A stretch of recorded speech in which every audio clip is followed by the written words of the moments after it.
Buenos días, ¿qué tal? Gracias por estar acá, por el compromiso en el marco de la campaña de dengue. Es importante la participación de ustedes porque, bueno, acá van a adquirir herramientas para tener y saber cómo manejarnos con el mosquito que va a aparecer ahora en este tiempo, primavera-verano, ¿sí? Por eso es un placer presentar a la doctora Cecilia Tavares, infectóloga. Ella es experta en salud pública y es la que nos va a hablar del tema. Así que bueno, muchísimas gracias, doctora, y muchísimas gracias a ustedes por venir. Bueno, yo hablo un poco fuerte, así que por ahí voy a retirar un poco el micrófono. Bueno, primero, antes que nada, gracias por la invitación y gracias a ustedes por dedicar un poquito de su tiempo para escucharme hablar a mí, sobre todo que hablo por ahí medio cordobés, así que un poco es cansador. Bueno, no, la idea salió esta propuesta junto con la Secretaría de Salud hay un spot que se usó hace años, pero creo que sigue en vigencia, que dice: el dengue entre todos lo combatimos.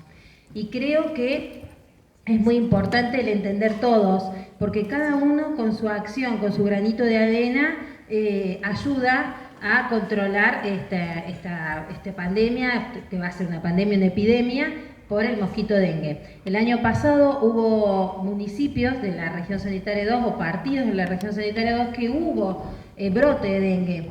Brotes cuando hay más casos de lo esperado en un momento del año. Había municipios que no tenían casos y este año tuvo un montón. Tejedor no estuvo en brote, pero sabemos que está el vector, que es el mosquito que transmite la enfermedad.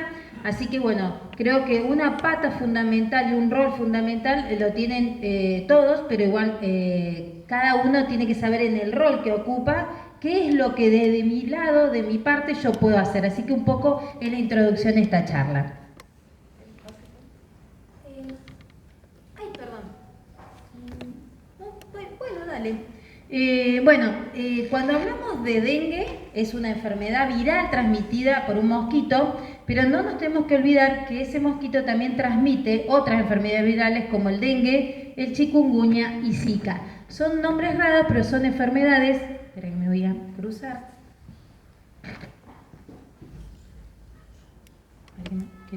Ahí está. Son transmitidas por el mismo vector. Cuando hablo de vector, hablo del mosquito que transmite la enfermedad.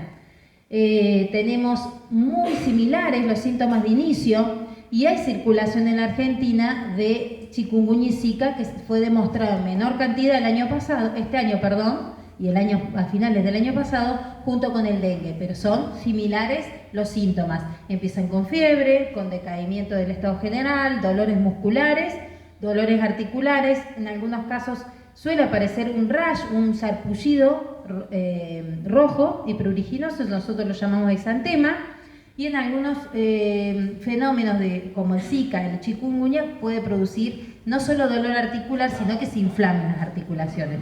Así que siempre tenemos que pensar no solamente en el dengue, en la enfermedad de dengue, sino también en las otras enfermedades que también están circulando en menor cantidad, pero también las transmite el mismo vector.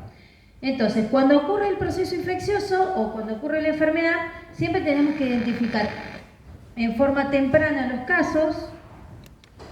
Espera que estoy haciendo descarga. En forma temprana los casos y hacer para una detección oportuna el diagnóstico y el cerramiento y el control focal, que ahora no vamos a ocupar de eso. Siguiente, Ro, por favor. Bueno, cuando hablamos de anda pasándolas, pues son como enfermedades que son emergentes, que han vuelto, que vuelven a resurgir, y con todos estos actores involucrados hablamos de una estrategia. La estrategia quiere decir que tenemos varios puntos. Entre ellos, el caso, cómo se detecta, entomología, que es el control del mosquito, que es el que lo transmite, comunicación social, comunicar a la población cuáles son los síntomas, qué debo hacer ante síntomas.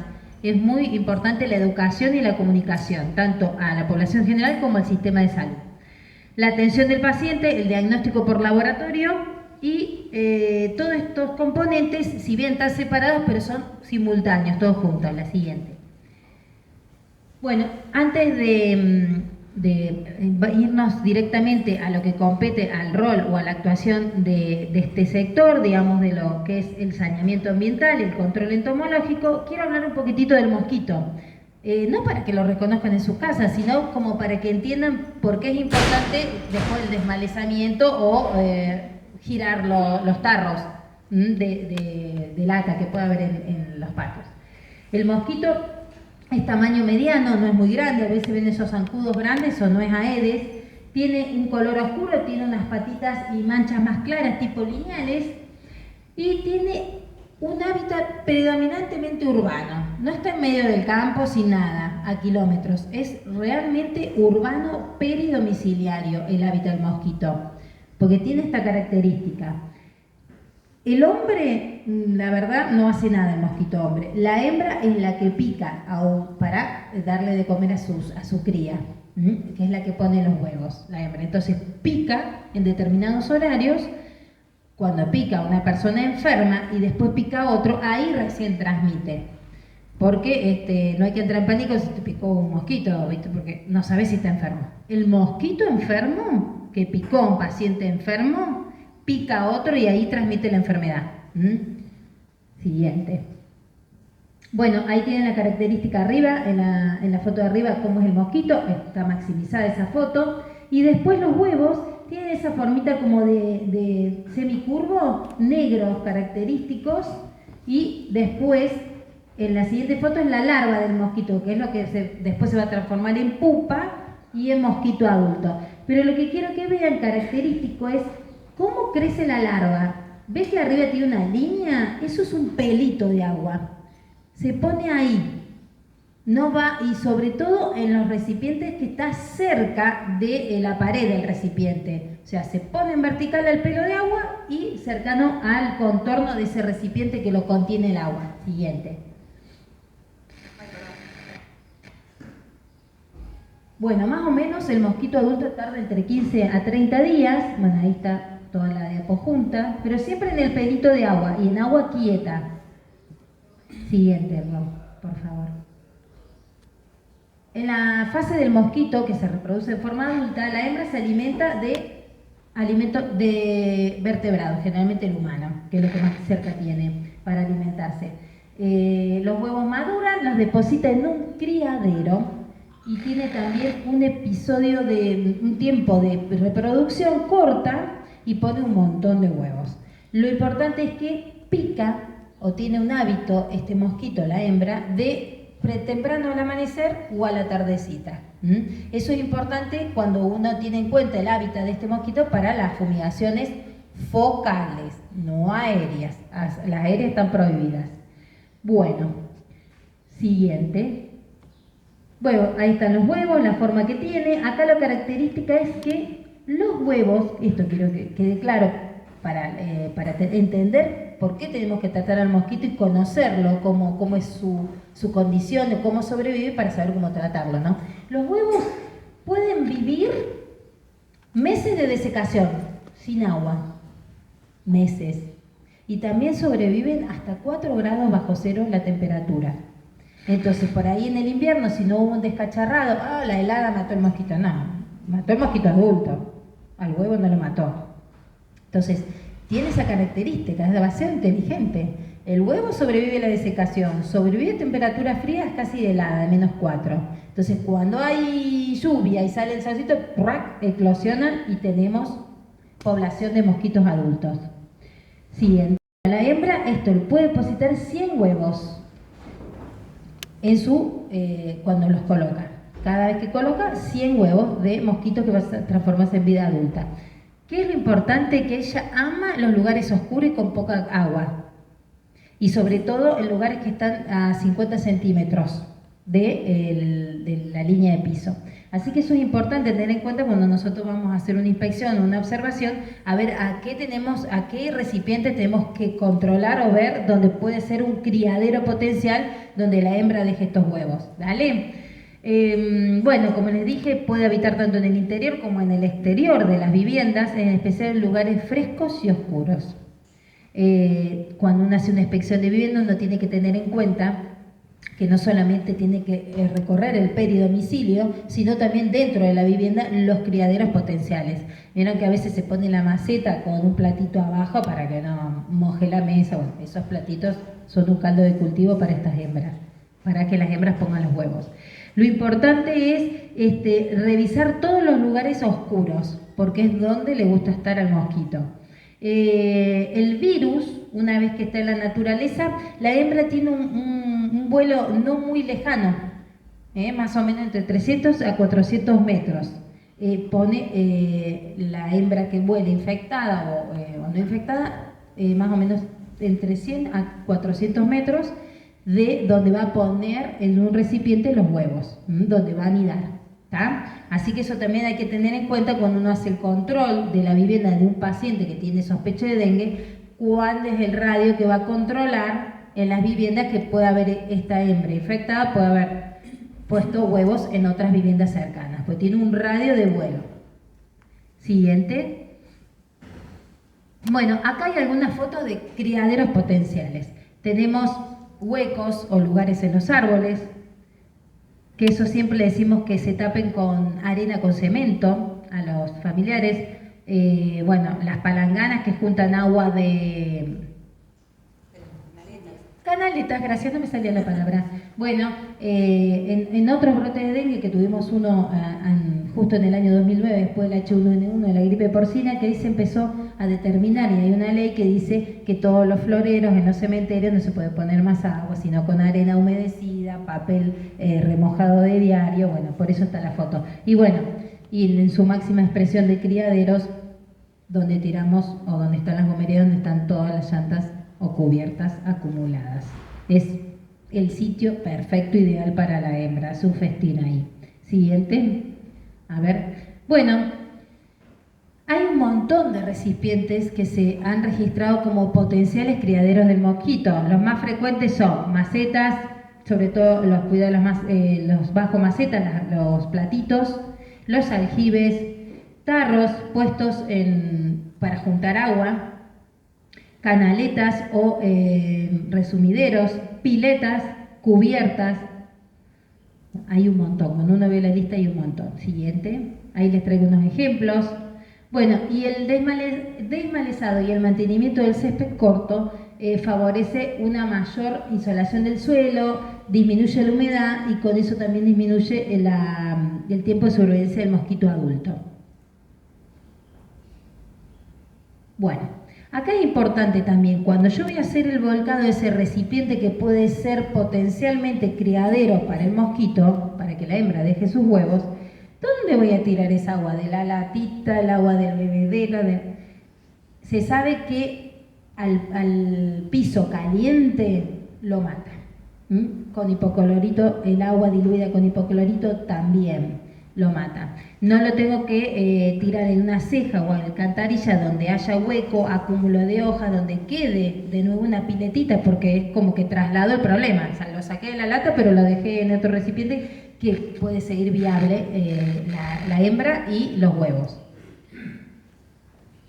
Acá un poquitito las manifestaciones de los síntomas, un poco más específicos de dengue. Lo característico o lo que han oído de lo que pasó del brote pasado es dolor muscular, dolor de cabeza intenso, sobre todo detrás de los ojos, a eso es dolor retroocular, fiebre y fiebre hasta 38 y 39 grados.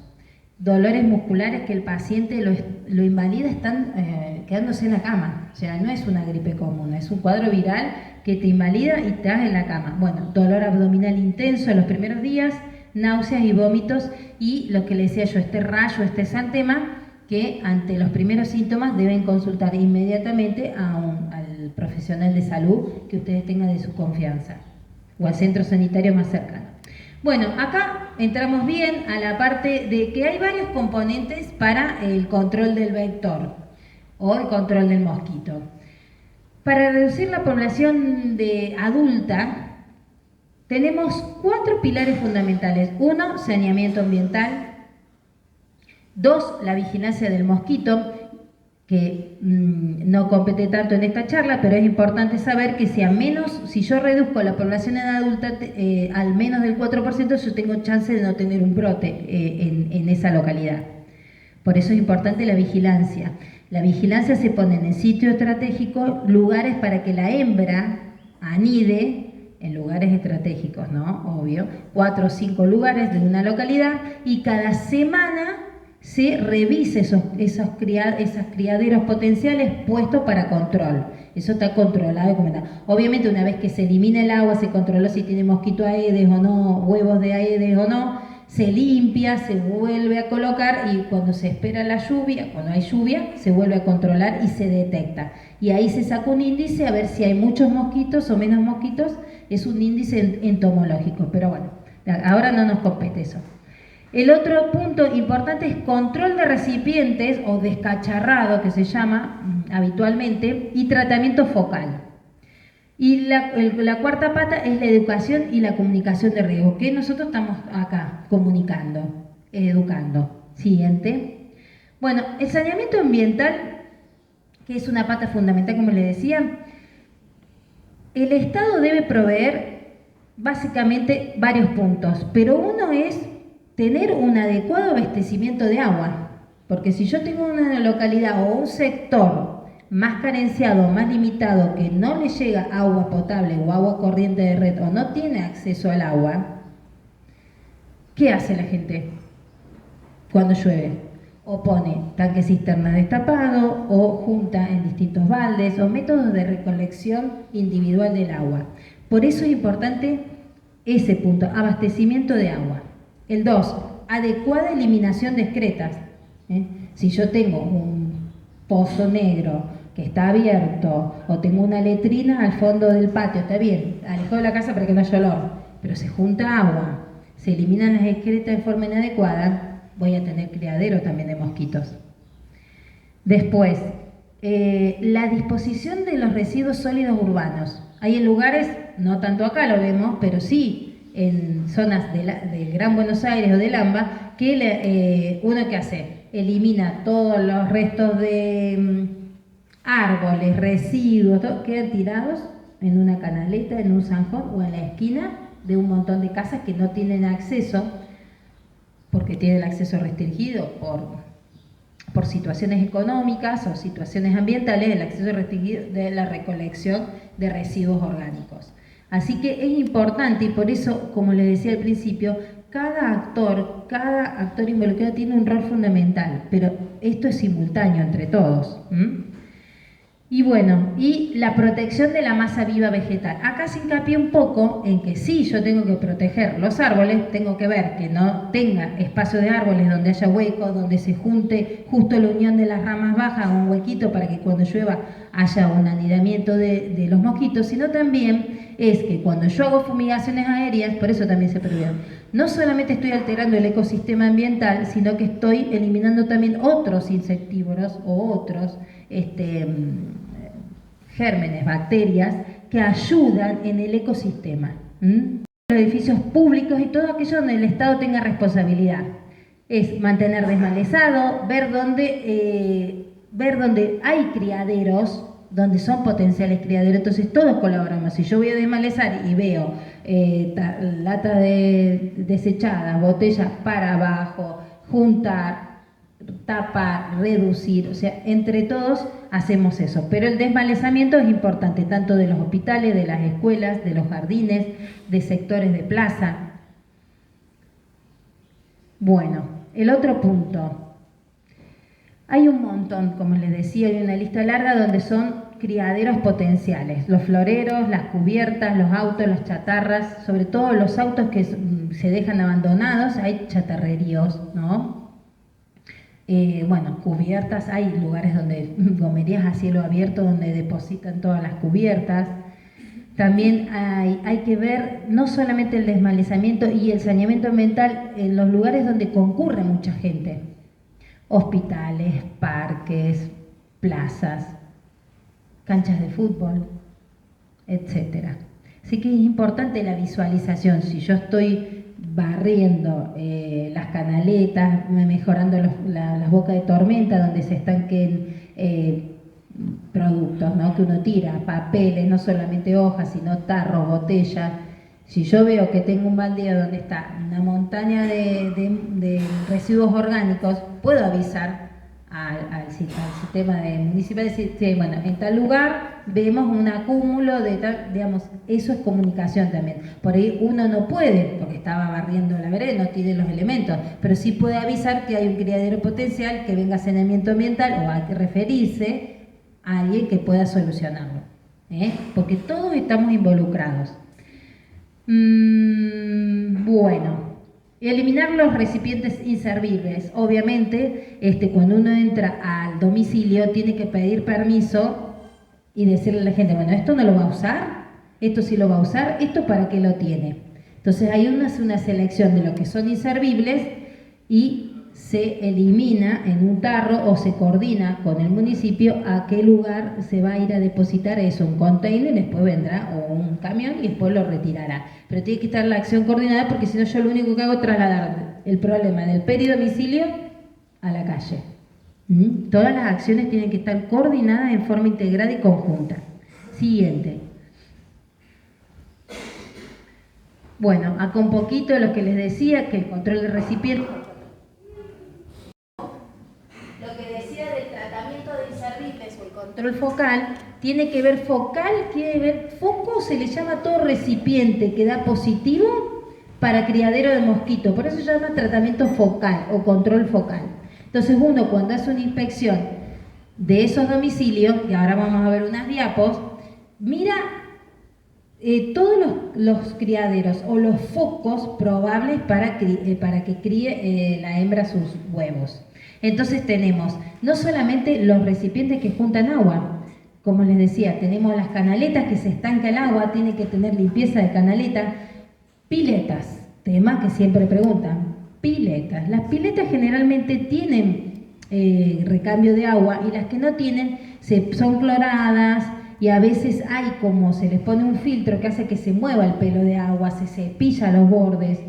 Eso es importante porque eso hace que no crezca o no se desarrolle el mosquito, porque recuerden como les dije, es poquita agua, oscuro y fresco. Generalmente las piletas están soleadas, pero sí por ahí los bebederos de ciertos perros o recipientes que tienen menos agua, abajo yo tiro el agua y le queda al contenedor, en la pared, le queda el huevo, la larva agarrada.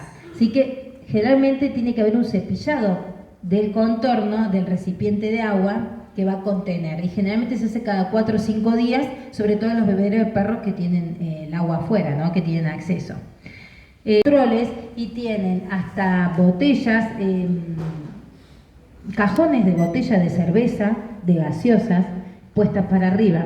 Entonces, los que van a hacer el control focal o el control peridomiciliario es dar vuelta a las botellas, si se pueden eliminar y no las va a usar la persona que visita ese domicilio, retirarlas, pero lo que es inservible se descacharra, se lleva.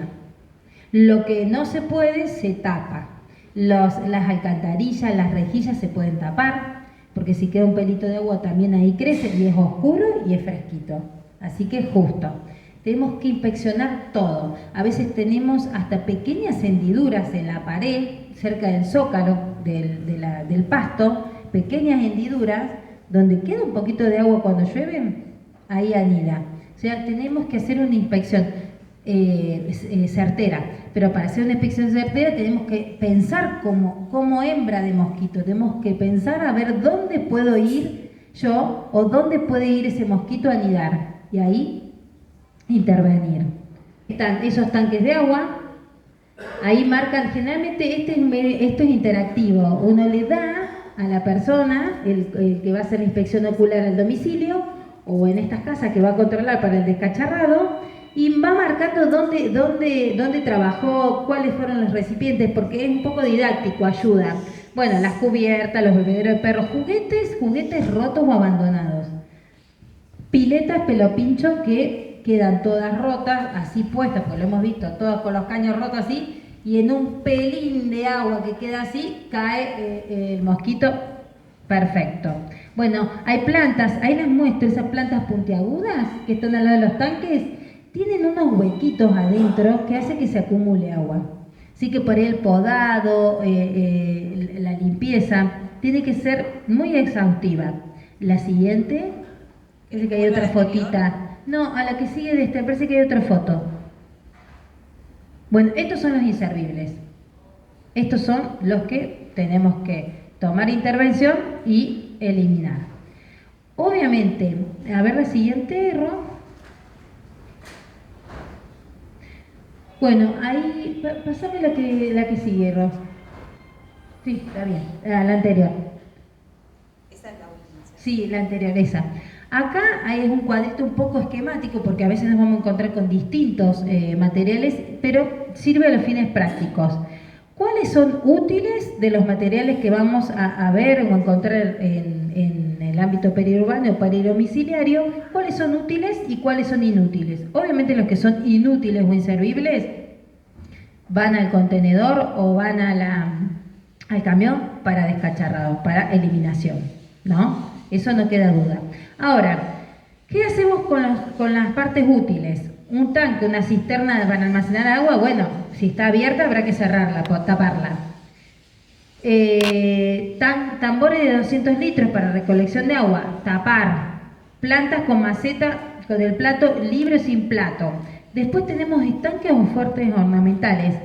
Este año la provincia va a distribuir larvicidas, que larvicidas es un producto químico que obviamente no tiene que ser ni tóxico para el ambiente ni tóxico a nivel humano tampoco. No sabemos cuál va a recibir la provincia, compró y en octubre se va a distribuir para sitios localizados de grandes acúmulos de agua donde no se pueda desechar, no se pueda tapar y sea necesario colocar el herbicida para que reduzca la carga del mosquito cuando crezca, ¿no? El mosquito adulto. Pero bueno, más que nada por eso le quería poner esta diapo.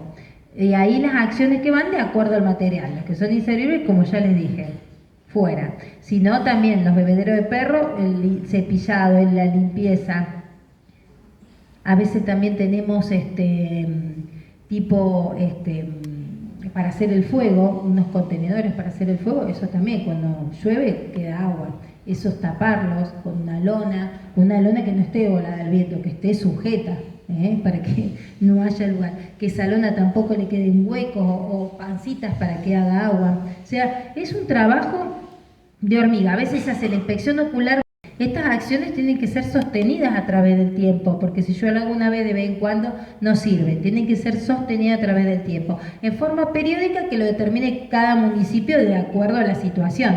Obviamente, están los descacharrados de invierno, están las inspecciones de vivienda y el control entomológico pautado en cada municipio. Cuando hay brote, obviamente, todas estas acciones se intensifican. La anterior. La anterior. Acá. Hay un programa, generalmente hay un programa local, pero también hay un programa municipal y regional de cómo eliminar todos los desechos. Obviamente, cuando estamos hablando de todo este saneamiento ambiental, va aparte de la recolección de residuos orgánicos urbanos.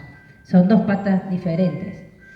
Que por ahí, cuando uno vaya a hacer un saneamiento ambiental, se encuentre con una bolsa de la basura, con alimento, es otra cosa, pero son independientes. El camión de recolección de basura, de residuos orgánicos, tiene su periodicidad y el de saneamiento ambiental va por otro lado.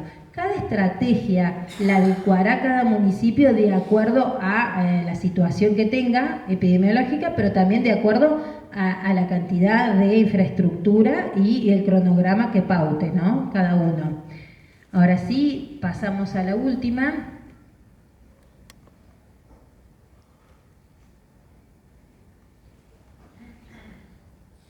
Bueno, cuando hablamos de gestión de estos elementos inservibles que retiramos del domicilio, retiramos de un terreno baldío, retiramos de todas nuestras acciones de descacharrado y de inspección y de control focal, lo importante cuando vamos a hacer esto, la primera etapa es la comunicación. Vamos a estar pasando por el barrio Pepito Juárez, perdón que no sepan los barrios de acá, por saneamiento ambiental que los chicos estuvieron haciendo el año pasado la campaña, para descacharrado, vamos a pasar casa por casa, para que la gente esté y sepa y los espere y colabore, porque es importante la colaboración de todos. Así que la comunicación es importante. El segundo, la pata es segregación o separación de inservibles. Yo tengo que separar los elementos que son inservibles porque algunos van para reciclado y otros no. Otros son cacharros que no son reciclables. Y además hay que tener en cuenta que hay que tener cuidado en la manipulación de estas cosas porque algunos pueden ser desechos, acá no pasa, pero a veces ha pasado que se han encontrado desechos de vacunas o agujas de uso veterinario en un residuo común o en un terreno baldío. A veces se han encontrado productos de uso medicinal, frascos tirados. O sea que hay que ver y seleccionar con cuidado, ver qué va para reciclado y qué va para residuos orgánicos. La otra pata fundamental es recolección, coordinar. Bueno, ya vamos a estar pasando, dejen en la esquina, no sé, el auto que no sirve, el lavarropa o la heladera que quedó tirada porque tampoco sirve. Bueno, es importante saber a dónde están esos puntos para ir ese día a la recolección, al transporte y el acopio temporal. ¿Por qué pongo temporal? Porque en algunos lugares hacen la recolección y el transporte de todas estas cosas hasta que va a un lugar de acopio temporal, hasta que se haga la separación de los productos. Esto va para reciclado, esto es residuo orgánico. Entonces, a veces va a acopio temporal y otras veces acopio final. Siempre en la disposición final de todo lo que es residuo orgánico o inservible o descacharrado, hay una ley que lo nuclea a nivel también municipal, puede haber decretos, pero hay una ley municipal que es la ley 24051, que es la adecuada eliminación de todos estos productos. Siguiente. Ya estamos. Eso. Ah, era la última. Ah, sí. Bueno. O haberlos mareado.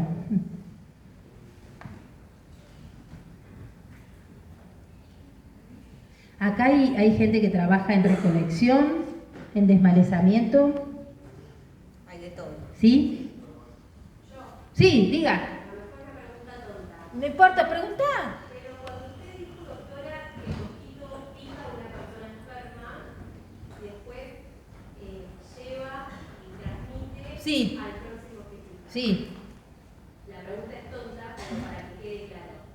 Esa persona enferma ya está enferma de dengue o qué enfermedad puede llegar a tener.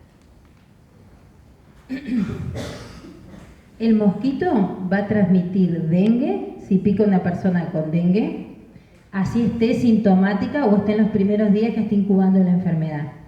O sea, por ahí no está con síntomas, pero ya está con la enfermedad porque está en el periodo de incubación. El periodo de incubación es unos días previos, antes de presentar los síntomas, que ya está el virus circulando en sangre.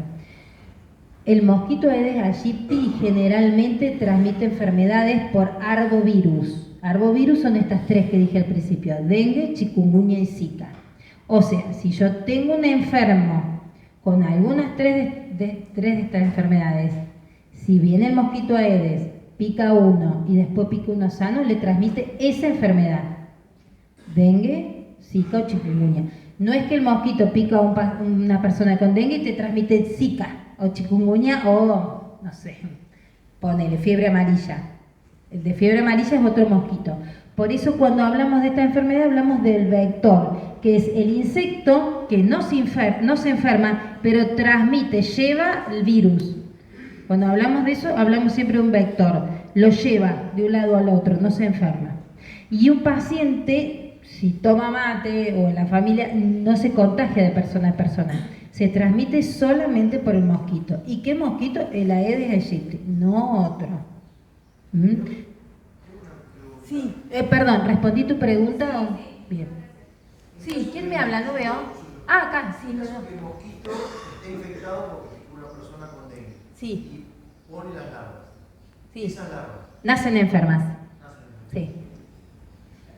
Y los Sí. resumederos es con agua hirviendo, que hay que limpiarlos, frajitos, resumederos. Sí, sí. Donde hay corrida de agua y limpieza, Por ahí esas alcantarillas o pequeñas desagotes, esos se tapan, así no queda agua, porque generalmente viste que tiene un codo, y en el codo puede quedar agua, eso los tapo. Lo de peridomicilio, hay corriente de agua, y dentro de todo hay limpieza porque hay jabón, todo eso, así que generalmente dentro del peridomicilio, en la bacha donde yo escurre el agua de la cocina o del lavadero, generalmente ahí no es un criadero potencial. Recordé que tiene que ser agua estancada, lugar oscuro y fresco. Sí. Por ejemplo, el uso de lavandina, cuando yo trabajo en la sanita. Eso también elimina, o sea, una vez que uno baldea o limpia, se eliminan las larvas que pueden estar puestas contra la pared o puede quedar, por ejemplo, de una lluvia o algo así. El arrastre, sobre todo lo que te va a ayudar el arrastre, más que el hipoclorito. Sí. Porque tampoco se usan cantidades desorbitantes, sino la cantidad que se necesita, pero sí la elimina. El desinfectante no la mata. No la mata. Pero sí el arrastre. Claro. El arrastre.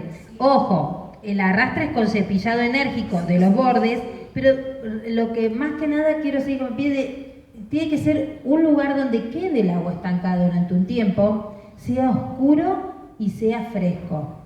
O sea, si yo tengo acá agua que la estoy limpiando o raspo la pared, por ahí desinfecto de otra cosa, pero por ahí, si no me quedó un pelo de agua ahí y todos los días baldeo y es un lugar soleado, no va a haber. Al darle el sol, por ejemplo, y si seca, ya no hay peligro de que quede. A veces los huevos resisten la desecación, como dije. Generalmente yo tengo que hago, cuando hago limpieza con agua hipoclorito, no desinfecto, pero a veces no para el Aedes, no lo mata. Sí el arrastre mecánico y evitar el acúmulo de agua, eso es importante. Es como yo te decía, si yo voy a un patio, tengo una lata ahí con agua estancada que la veo marrón, o medio tapado la lata que está abierta a mitad, cuando la abro veo que tiene así de agua, marrón o media negruzca, si yo lo que hago eso, lo vuelco en la tierra, estoy haciendo crecimiento. Si ahí había larvas del mosquito, estoy sacando el crecimiento de un lado al otro. Si yo lo tiro a eso en el pavimento, al rayo del sol, tengo más chance de que no sobreviva. ¿Y qué pasa si echamos una gota de lavandina dentro de ese tarro? Y lo que pasa es que la dilución es un poco finito, el finito, porque generalmente el agua con hipoclorito al 1% reduce el crecimiento. Pero, ¿de cuánto es la concentración de lavandina que estás usando? Y depende de la cantidad, claro. No, la lavandina viene en una concentración. Generalmente la que es de uso domiciliario son 25 gramos por litro. Las veces las de uso medicinal son de 50 o 60 gramos por litro. O sea, lo importante, más que nada, que a veces ayuda la limpieza, la desinfección, el hipoclorito, porque las piletas están cloradas, así que eso ayuda. Pero quiero que se vayan con la idea de que donde hay agua estancada es un criadero potencial, es un foco potencial. Entonces yo tengo que evitarlo. Más que nada eso quiero que se lleven. No tengo que dejar nada. Después de lluvia puedo hacer una inspección en casa, cuáles son los criaderos potencialmente, porque ahí ves unos que se te pasaron de largo, como tú tenés 15 días que no te llovió, pues por ahí se te pasa de largo. Pero quiero que lo importante es que se vayan con esta imagen de ¿dónde puede crecer? ¿Dónde puede poner la hembra los huevos que tenga un poquito de agua oscuro y fresco? Y me voy a esos lugares. Los otros recipientes que están soleados, si no tiene movimiento de agua, como los bebederos de perro, puede generar. A eso le tengo que hacer que no los puedo tapar, porque el perro tiene que tomar agua de algún lado, la mascota también. Bebederos de vaca, los que son esos tambores semicortados azules. Porque tenemos criadero de vacunos más periurbanos, por así decirlo, ¿no? No están solo en el campo. Pero eso también tengo que lavado y cepillado y cambiar cada 4 o 5 días el agua. Todos esos recipientes que no puedo tapar, pero tampoco le voy a poner el herbicida. A eso sí, tengo que limpiarlos, sobre todo en el contorno. Donde queda el pelo del agua, con el recipiente, ahí cepillo. Que a veces se forma como un verdino, queda la marca, ¿vieron que queda la marca en el recipiente? Exacto. Entonces ahí hago un cepillado enérgico y la recambio cada 4 o 5 días. ¿Por qué? Les dije, por el periodo de incubación de las hembras. por eso cada 4 o 5 días, ¿lo recuerdan? Bien. Ceci, para Sí, dejar- perdón. vos diciendo otra pregunta, vas a levantar la mano, sí, perdón. Ro. El estado del agua, o sea, que el agua esté limpia o que sea agua sucia de varios días, ¿es indistinto para el crecimiento? O sea, ¿le gusta cualquier agua a la hembra mientras esté en lugar? Exacto, le gusta, no importa si está limpia o sucia. Mientras esté estancada y sea un lugar oscuro y fresco y el agua lleva varios días, tiene chance de que la hembra primero ponga los huevos, después crezca la larva, la pupa y después el mosquito adulto vuele. Con eso, por eso los días, porque hace ese ciclo. Pero independientemente del agua, ya le da lo mismo. Mientras tenga la característica para oviponer, chirro. No, yo lo que no me quedó, quizá a mí no me quedó claro. ¿Qué hacemos entonces con los recipientes donde sí tenemos agua, ¿sí? Donde no llegamos a visualizarlo ya previamente y bueno, se nos juntó, como decíamos, la latita esa con un poquito de agua o las cubiertas con un poquito de agua? Si yo no las puedo tirar en el pasto, Sí, se o la- tira. ¿qué hago? Se tira o en un lugar caliente tipo pavimento y si no se agarra un balde grande de 5 litros, 10 litros, le pones un chorro de lavandina y vas tirando ahí. Eso también. Sí, eso se puede hacer. Y esa agua, una vez que ya está mezclada, digamos, con la lavandina, Tirarla a una alcantarilla donde haya corredero de agua, no donde quede estancada. O tirarlo en el inodoro donde va un cloacal, donde haya cerramiento, donde haya corredera y circulación. Porque a los ríos y a los lagos no los tratamos, porque hay circulación. Sí, ¿El paciente siempre presenta síntomas? no siempre. Hay pacientes que entre un 60 y 80% son entre oligo y asintomático. Oligos que presentan muy poquitos síntomas. Tenemos pacientes que te dicen, yo tuve un día de dolor de cabeza y dolor muscular, pero fue una gripe fuerte. Y el otro día se me pasó. Y eso fue dengue. Y hay otros pacientes que no tienen síntomas, pero son los menos. Y transmiten igual. Sí. Doctora, con respecto a las vacunas, Sí. ¿quién se las puede dar? ¿Solamente quien haya tenido dengue una vez o se las puede dar a alguien que no haya tenido para prevención? Buena pregunta. La vacunación contra dengue se puede dar a personas que no hayan tenido. Sí, se la puede dar uno. Obviamente tiene indicaciones precisas, entre los 4 y 59 años. Hay otra que es entre los 6 y 59 años. ¿Por qué hasta los 59? Porque no hay trabajos científicos que digan o que avalen estas dos vacunas que están en el mercado. Solamente en Argentina hay una, que es de venta comercial, que no vamos a decir el nombre para no fomentar, pero en Argentina hay solo una de esas dos avaladas, que hicieron estudios o trabajos científicos en la fase 3, que es probar en un grupo poblacional cómo respondían, dándole vacuna, cómo respondían. Se dice 59 porque probaron ese grupo de población, no probaron mayores o gerontes o mayores de 65. Entonces, por eso todavía no está indicada, no porque esté contraindicada, sino porque no hay estudios que avalen cómo van a responder. Entonces, la pregunta es, ¿se pueden dar la vacuna? Sí, los que tengan indicación de vacuna se la pueden dar. Sí está demostrado su efecto más beneficioso en disminuir la mortalidad o la presentación grave de dengue, que son más propensos los que ya tuvieron dengue. ¿Por qué? Porque dengue hay 4 tipos, el dengue 1, el dengue 2, el 3 y el 4. La circulación que hubo en el país en el brote anterior fue más DEN 1 y DEN 2, o dengue 1 y dengue 2. ¿Cuáles son los que tienen más chance de dar gravedad? Son el dengue 3 y el 4, pero también una segunda exposición y reinfección. ¿Qué quiero decir antes? Uno no sabe qué dengue tuvo. Cuando tuvo dengue, tuvo dengue.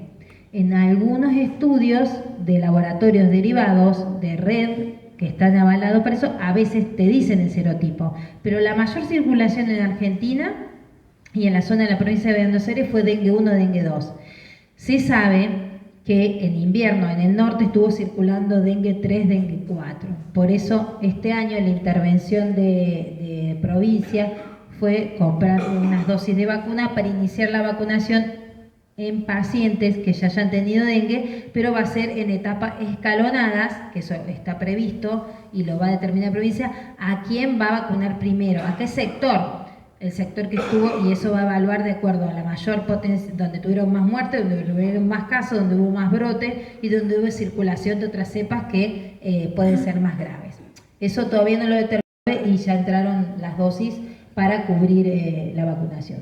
Volviendo a tu pregunta, ¿hay vacunación? Hay vacunación por privado, el que pueda acceder y la puede pagar, se puede vacunar obviamente con la indicación precisa y no tenga contraindicaciones. Obviamente estar embarazada, lactante, no tener alguna disminución de las defensas, que un paciente que esté con quimioterapia por algún cáncer o que tenga alguna enfermedad que se inyecte algunos medicamentos que bajan las defensas. Hay unas indicaciones específicas, por lo cual siempre recomiendo cuando uno se va a hacer la vacunación es consultar al profesional para ver si está indicada la vacuna o contraindicada más que nada. Ahora, los que se van a beneficiar, sí, y eso sí se sabe por estudios, son los que ya tuvieron. Pero si no tuve, me la puedo dar y quiero y puedo, y la puedo pagar, te la podés dar. ¿Te escucho? De animales a personas, seres humanos, en un mismo mes. No le escuché la pregunta, perdón. Si un animal que está contagiado, picado por un mosquito. No sobrevive. Los arbovirus, estos tipos de virus, no sobreviven en animales. No, digamos, no replican, para que ustedes entiendan. Sí. No es replicación, no es humano. La replicación es humano.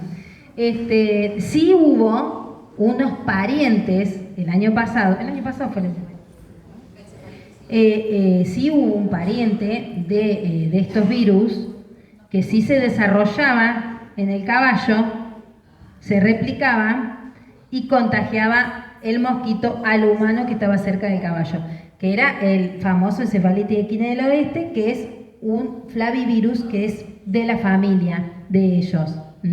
Pero estos arbovirus Solo humanos. replica sí, en este vector que transmite, en realidad. Sí.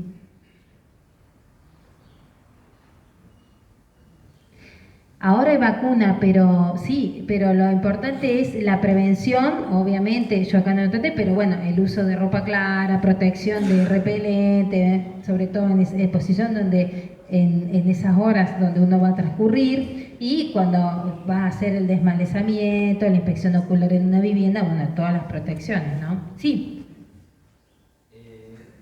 Te contagias o te pica el mosquito, tenés los síntomas, pasaron. Si te vuelve a picar de vuelta, ¿te lo volvés a agarrar o desarrollás anticuerpos?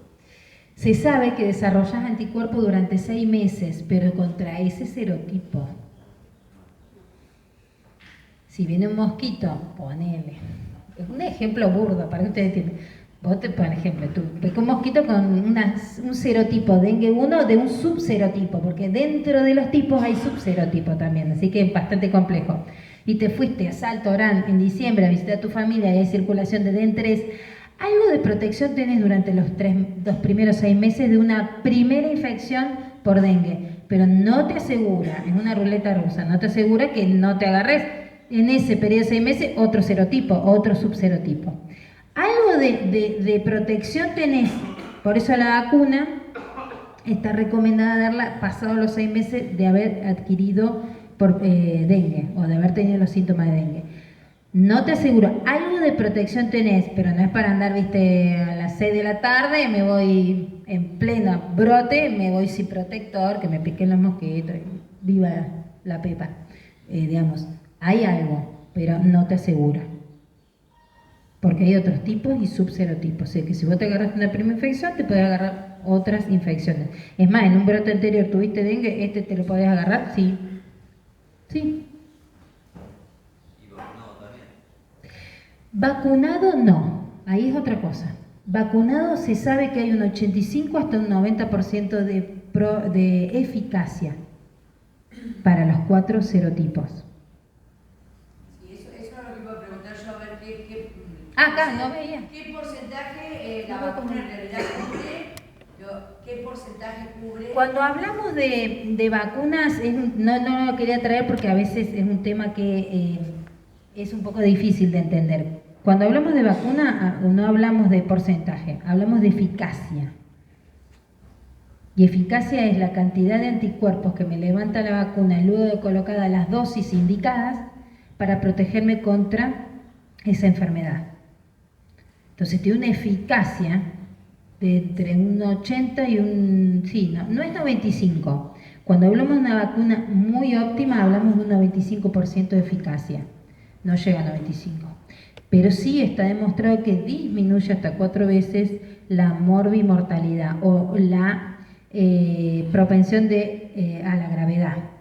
Y la gravedad está determinada por cuando vos tuviste una primera infección o la primera infección por dengue, si te la volvés a adquirir. Eso te disminuye hasta 4 veces. Sí, es una eficacia buena. Siempre cuando hablamos de vacuna estamos hablando de una eficacia de mayor del 95%, sería lo supremo, lo máximo. Pero bueno, no llega. Igualmente que te disminuya 4 veces la gravedad. Igualmente, cuando un paciente tiene síntomas, los primeros 4 días, entre el 5º y 7º día, los 4 días primeros que presenta fiebre, exantema, dolor, náusea, vómito, todos los síntomas, uno tiene que documentar bien qué día empezó con los síntomas, porque entre el 5º y 9º día, que es donde pueden bajar las plaquetas, que es unos valores en sangre, donde el dolor abdominal se intensifica, los vómitos no, es donde ahí el profesional debe estar atento, porque ese periodo es corto, pero es el de mayor riesgo de evolucionar a gravedad. Y la única forma de evitarlo es detectarlo a tiempo, controlar al paciente entre el 5º y 9º día, que ante el primer síntoma, internarlo y ponerle suero, hidratarlo. Y eso está demostrado que disminuye hasta un 90% la evolución a gravedad. No lo quería traer a colación, pero bueno, es importante. Y eso es una charla que siempre tenemos con los colegas, que tengan en cuenta esa ventana, que es ese periodo que yo puedo actuar y tengo que estar alerta ante síntomas de que pueda pasar mi paciente de dengue a dengue grave. Tengo la mínima duda en lo interno, pero le pasás el suero al chorro por vena. Y está demostrado ya en protocolos de acción en Venezuela o en otros lugares donde han tenido brotes persistentes de dengue, hasta un 90% de tasa de curación. O sea, no evoluciona a gravedad.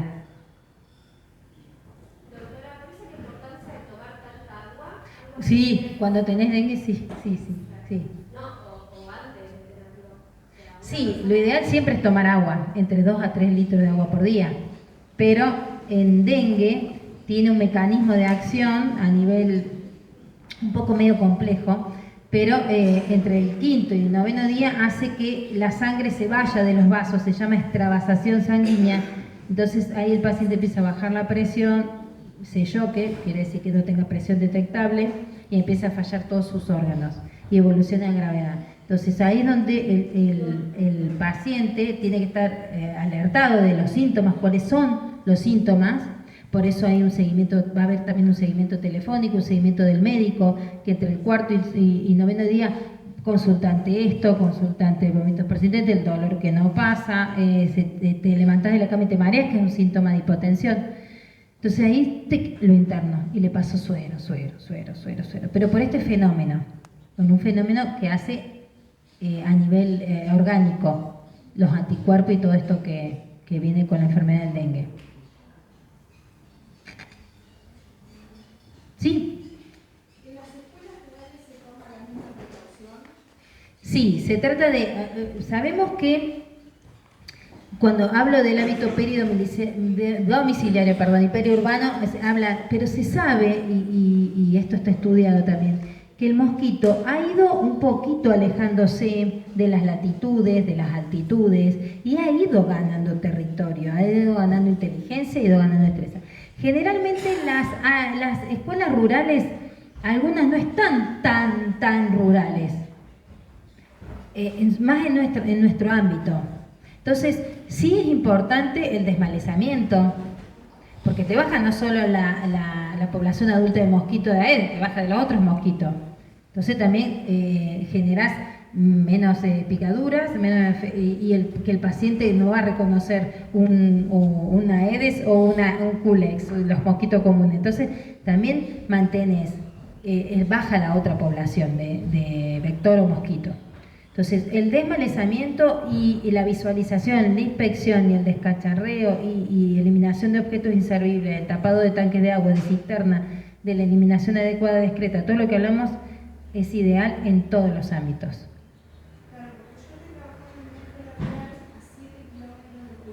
Cuando van a cortar el pasto es una cosa que la nube, se levantan de tal manera, ¿viste? por eso te digo que hay que tener la misma precaución. Lo que se puede hacer es ver si se coloca ahí la arbitrampa o bitrampa para saber si hay mosquito Aedes, si hay población. Eso se puede hacer. Porque si tenés el vector y va un chico con dengue, se te hace un brote en la escuela. Yo creo que las medidas, independientemente de si está a 7 o 15 o 20 kilómetros, yo creo que deberían hacerse.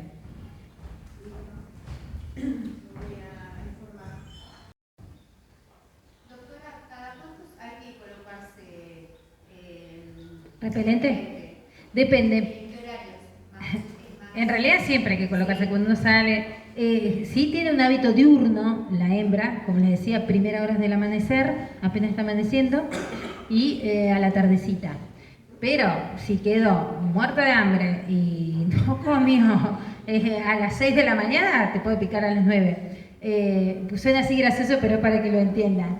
Está demostrado que a veces si bien tiene esa predisposición y ese hábito, por eso se fumiga generalmente de esas horas, cuando se hace una fumigación focal, en donde ha habido un brote en un barrio, se tiene en cuenta eso. Uno debería usar repelente siempre en época de brote y en la época donde hay población adulta de mosquito. Ahora, ¿cada cuánto me debo poner? Depende de la concentración del repelente. Hay concentraciones de 25% cada 2 horas, y el de 40 podés extenderlo hasta 4 o 6, en condiciones normales. Ahora, si yo me transpiro todo, me metí a la pileta varias veces, yo tengo que reponer eso porque se va lavando, o sea, en condiciones otras. Generalmente el naranja, por así decirlo, tiene 25%, el verde 40%, de DEET, que es el repelente más conocido. Hay que fijarse en la concentración y en las recomendaciones. Porque generalmente dice, es una letra chiquita, hay que leerla con lupa, pero sí, generalmente dice cada cuánto hay que colocarse. Y primero va el protector solar y después repelente. Que también me hacen mucho esa pregunta. Una pregunta. ¿Hay mayor predisposición en adultos o niños y bebés pueden contagiarse igual? No, la hembra no tiene no tiene preferencia. Ella donde ve un vertebrado que pueda picar para darle de comer a su cría, no tiene problema. ¿Y los casos se suelen ver en todas las edades? Sí, hubo un aumento, sobre todo entre 20 y 50 años, en la curva cuando vos ves de dengue, el brote anterior, hubo más casos en jóvenes y adultos, más que en niños. Pero también es cierto que la presentación en niños, la clínica, es bastante diferente que de adultos. Nosotros lo que vemos en la tabla de notificación son los casos que notificó el médico o el profesional actuante al sistema de salud. Por ahí hubo más casos en niños, pero no se diagnosticó, no se detectó. Por eso te digo, pero lo que hemos visto en el brote anterior, la notificación generalmente a partir de 20 a 50 se la curva y después desciende. Pero la hembra no distingue. Ve un vertebrado, pica y listo.